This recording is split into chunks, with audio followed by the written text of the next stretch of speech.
Average एक ऐसा topic है जो कि आपको लगभग लगभग हर एग्जाम में देखने को मिलता है। अगर आप यूपी ट्रिपल पेट देख रहे हैं तो आपको एक सवाल तो सर्टेन अरिथमेटिक पार्ट में दिखेगा और साथ साथ एवरेज का जो यूज है वो आपको पूरी डीआई में देखने को मिलता है।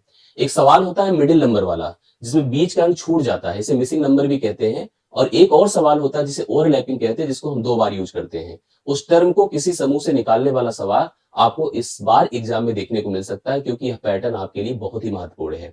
मैं आपको बता दूं सवाल इस पर बनता कैसे है। कुछ इस प्रकार से कि हमें 21 संख्याएं दी गई और 21 संख्याओं का औसत 12 दिया गया, जिसमें पहली 11 संख्याओं का औसत 9 है, अंतिम 11 संख्याओं का औसत 15 है, बीच की संख्या आपसे पूछ रहा है। अगर आप इसको ऐसे कंसीडर करें तो मेरे पास 1, 2, 3 इसी प्रकार से यहां पर टोटल 21 संख्या दी गई और इस 21 संख्याओं की कंडीशन ये है कि प्रारंभ की 11 संख्याओं का एक एवरेज मान लो यक्स दिया गया। अंतिम की 11 संख्याओं का औसत अगर हम लोग यहां पर कंसीडर कर रहे हैं तो अंतिम की 11 संख्याओं का औसत यहां पर y दिया गया। अब आपने देखा कि यहां पर बीच का नंबर यहां पर 2 बार यूज किया गया, क्योंकि 11 11 मिलकर 22 होता है, जबकि अगर टोटल संख्याएं देखा जाए तो 21 है। इस कंडीशन में हमसे उस मिडिल नंबर की बात करेगा। अब आप देख रहे हैं 11 संख्याएं प्रारंभ की, 11 अंत की, तो इसका मतलब टोटल हम 22 की बात कर रहे हैं, जबकि टोटल कलेक्शन में 21 नंबर दिया है।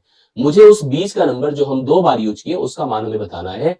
डायरेक्ट करने का जो प्रोसेस होता है कुछ इस प्रकार से लोग करते हैं कि अगर संख्या लिखा, औसत लिखा, हम योग निकाल दें। दरअसल योग बराबर क्या होगा, औसत गुणे संख्या होता है। अगर हम औसत गुणे संख्या से करते हैं तो आपको इसको करने में प्रॉब्लम होगी। पहले तो आपको इसका मल्टीप्लीकेशन, फिर इसका मल्टीप्लीकेशन, फिर इसका मल्टीप्लीकेशन, फिर इस टोटल मान से इनके एडिशंस को घटाना पड़ेगा, तब जाकर के कहीं उस वैल्यू को आप फाइंड कर पाएंगे जो टाइम टेकन है। मैं इसको करने का शॉर्ट ट्रिक बताता हूं जिससे कि आराम से सवाल का सोल्यूशन आप कर सकते हैं। आइए थोड़ा क्वेश्चन बनाते हैं।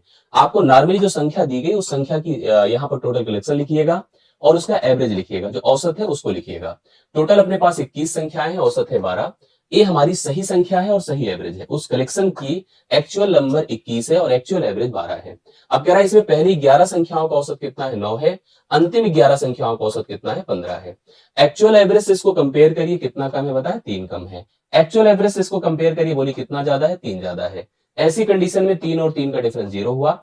इन दोनों संख्याओं की वैल्यू बराबर है, 11 है। अगर जैसे यहां पर मान लो 0 ना होता तो उस केस की बात अलग होती, लेकिन अगर 0 है तो आपको फिर यहां इसको कुछ करने की नीड नहीं, हालांकि आप करेंगे तो यह मान 0 ही हो जाएगा। अगर 0 हुआ तो इसमें 0 जोड़ने घटाने से कोई फर्क नहीं पड़ेगा, अर्थात इसका मान आपका कितना होगा, 12। जो आप संख्या की बात कर रहे हैं, जो मिडिल नंबर है, जो 2 बार रिपीट किया गया, उसका सही मान आपका 12 होगा, जो ऑप्शन नंबर सी में दिया गया है। इस तरह के और भी सवाल आपको ट्राई करने चाहिए, हल करने चाहिए। मैं ऐसे ही कंटेंट और सवाल आपको प्रोवाइड करता रहूंगा। आप जुड़े रहें, कनेक्टेड रहें और हर तरह के सवाल की गतिविधियों में जुड़े रहें। इससे आपको बहुत ही कॉन्फिडेंस आएगा और अपनी तैयारी आप बेहतर कर सकोगे। Thank you so much.